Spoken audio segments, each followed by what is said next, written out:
देखिए यही थे क्या?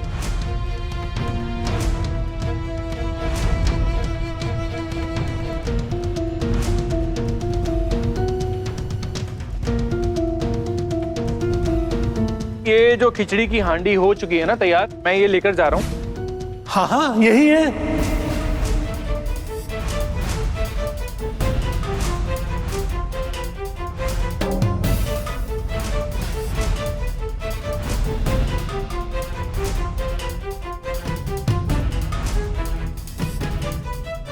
आपने तो कहा था कि मोहल्ले वालों को भोग भिजवाना है और भोग की हांडी लेकर चले गए। फिर एक हांडी भर के खिचड़ी थी उसमें। क्या है ये सब? हाँ, नहीं पोल्टू दादा, चाय पीने से पहले ये तो पता लगा लिया जाए कि हमारे भोग की हांडी किसने चुराई थी। ये महाराज कह रहे हैं कि हमारे घर में से ही कोई था।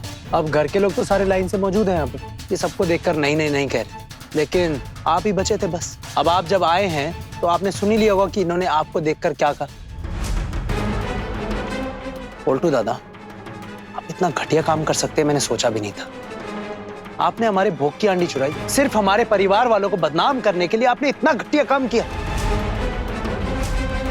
कहना क्या चाह रहा है तू मुझे बुलाकर लाया है कि तू मुझे चाय पिलाना चाहता है, मुझसे बातें करनी है, हमारा घर उजड़ रहा है, और अब ये सब क्या चल क्या रहा है? अरे पोल्टू समझ में नहीं आ रहा। अरे दाना डालकर बुलाया है तुझे और तू आ भी गया, तो इस टुकुन को पहचानता नहीं है क्या? अगर मैं दाना नहीं डालता पिशी मुनि तो महाराज इन्हें पहचानते कैसे, और ये साबित कैसे होता कि पोल्टू दा ने ही भोग की हांडी ली थी, सॉरी चुराई थी। तो कौन?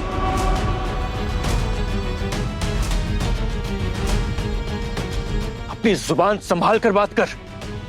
मैंने कोई हांडी नहीं चुराई। आप ही तो लेकर गए थे दादा बाबू।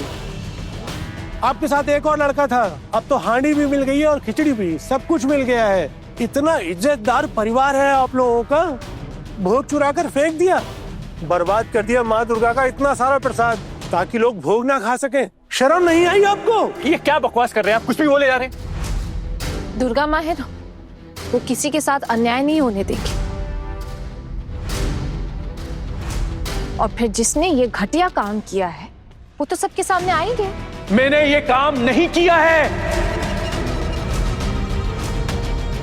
ये तो कह रहे हैं तूने ही किया है। इनको तेरे से कोई दुश्मनी है जो कह रहे हैं? उल्टू,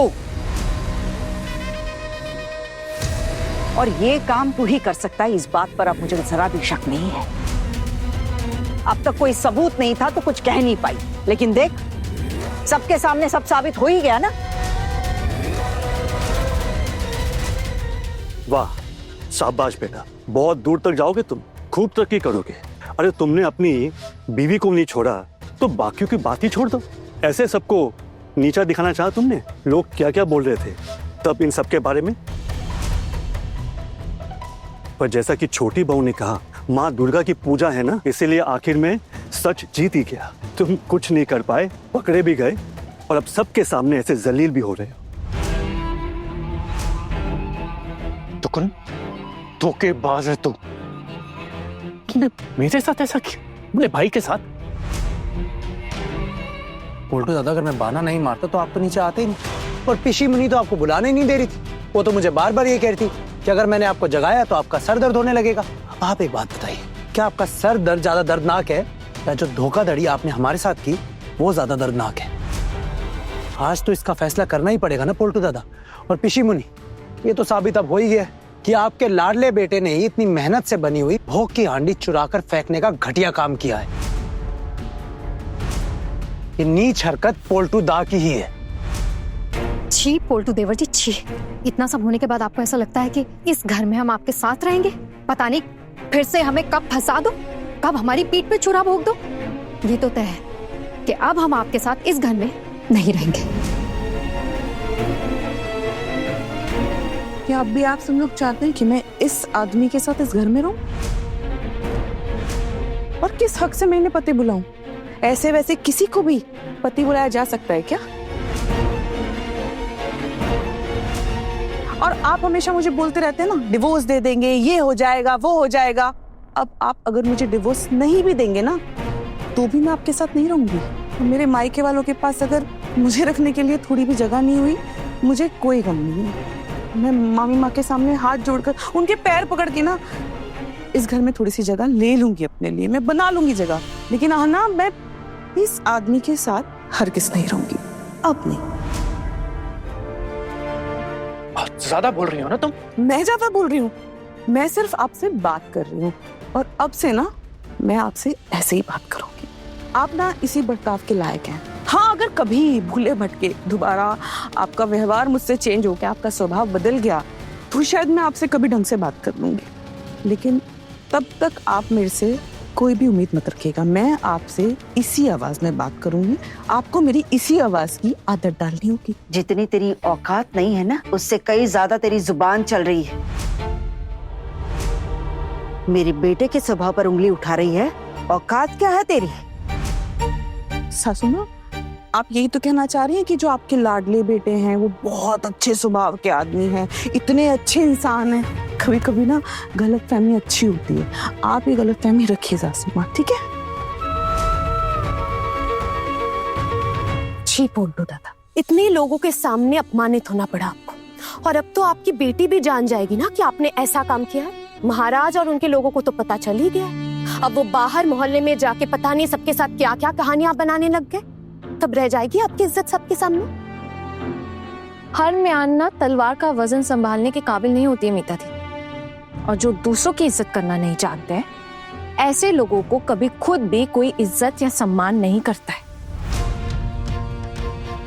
और ये सारे लोग जो आपका अपमान कर रहे हैं ना, आप इसी के लायक हैं। हमारा तो कुछ भी नहीं बिगड़ा, बस थोड़ी सी मेहनत ज्यादा लगी हमारी, लेकिन हमने किसी को भी बिना भोग खिलाए यहाँ से जाने नहीं दिया, और सबने मन भर के माँ का प्रसाद खाया। लेकिन अब आप एक बात बताइए, अगर मैंने मोहल्ले वालों के सामने माइक लेकर ये सारी बात कर दी और ये बता दिया कि आपने हमें नीचा दिखाने के लिए भोग की आंटी नाले में फेंक दी थी, जिसकी वजह से शायद उन्हें भोग भी ना मिल पाता,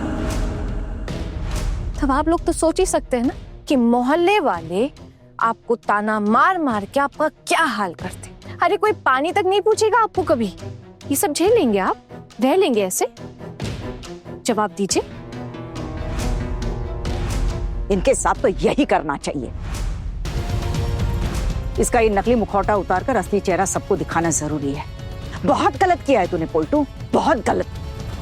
आज तक तेरी सारी गलतियां हमने माफ की हैं, लेकिन आज के बाद नहीं। आज तक यही सोचकर चुप रही कि तेरी ये बूढ़ी माँ कहाँ जाएगी, क्या करेगी। अब और दया नहीं दिखाऊंगी। जिस माँ को अपने बेटी की गलती होते हुए भी उसका पक्ष ले, उसे अनुशासन ना दिखाए, उसकी गलतियों को माफ करे, ऐसे लोगों को मैं अपने घर में नहीं रहने दे सकती। और मैं अपने परिवार को किसी दीमक के हाथों बलि नहीं चढ़ने दे सकती। और आज मेरा यही अंतिम फैसला है।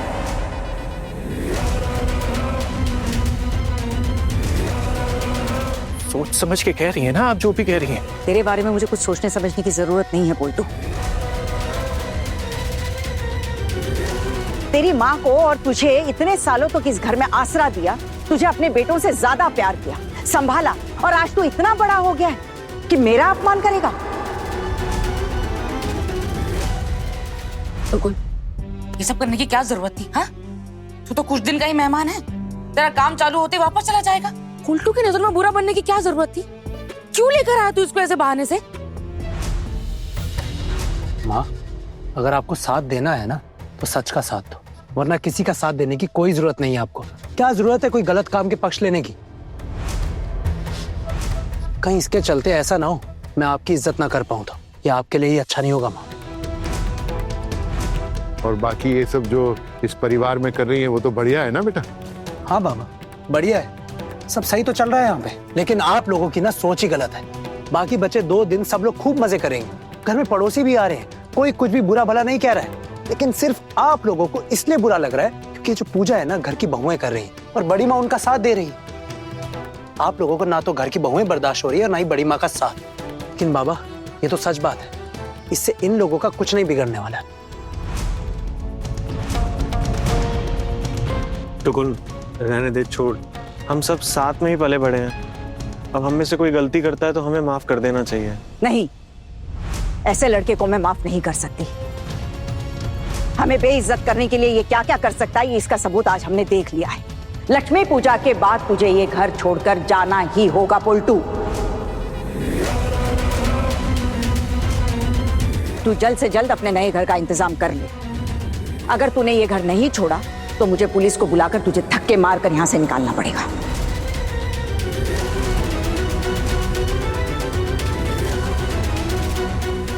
इतनी बड़ी बात कह दी भाभी आपने।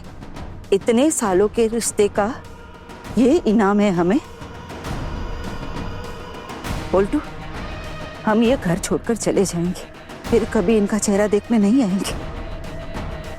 समय का पहिया तो घूमता ही रहता है ना, वक्त जरूर बदलेगा।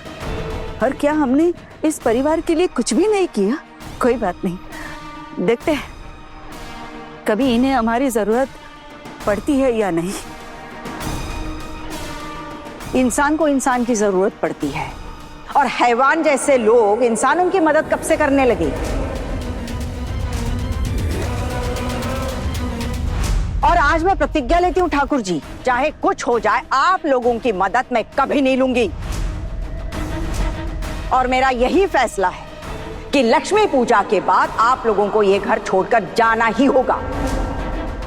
मैं बस इतना ही कहना चाहती हूँ, और मैं जो बोलूंगी आप सबके सामने बोलूंगी, और उम्मीद करती हूँ कि आप सब लोग मुझे इस चीज में सपोर्ट करेंगे। जो भोग की आंडी आज पूजा के दिन मेहमान रूपी भगवान के लिए थी, जिसे पोल्टू दादा ने कचरे में फेंक दिया था, अब उस आंडी को आप खुद यहाँ लेकर आएंगे। आप वो हांडी खुद लेकर आएंगे, अपने हाथों से धोएंगे और महाराज जी के हाथों में थमाएंगे। और महाराज जी, आपको भी जाके हांडी लाने की कोई जरूरत नहीं, क्योंकि इसमें आपकी भी कोई गलती नहीं है। क्या कहा तुमने? जो आपने सुना वही कहा मैंने।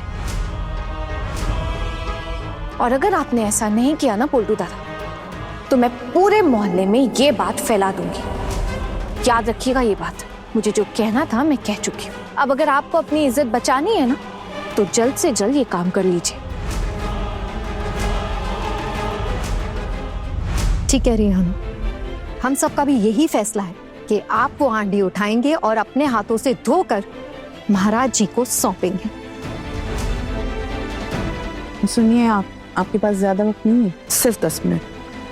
अगर आप कर पाए तो ठीक है, नहीं तो मैं अकेले इस मोहल्ले में जाकर हर घर का दरवाजा खटखटाकर उन सबको इस कांड के बारे में बता दूंगी। और लोग अगर हम पर विश्वास ना करें ना, तो हम महाराज जी को अपने साथ लेकर जाएंगे। आज जो भी हो जाए, आज हम आपकी हालत टाइट करके रहेंगे।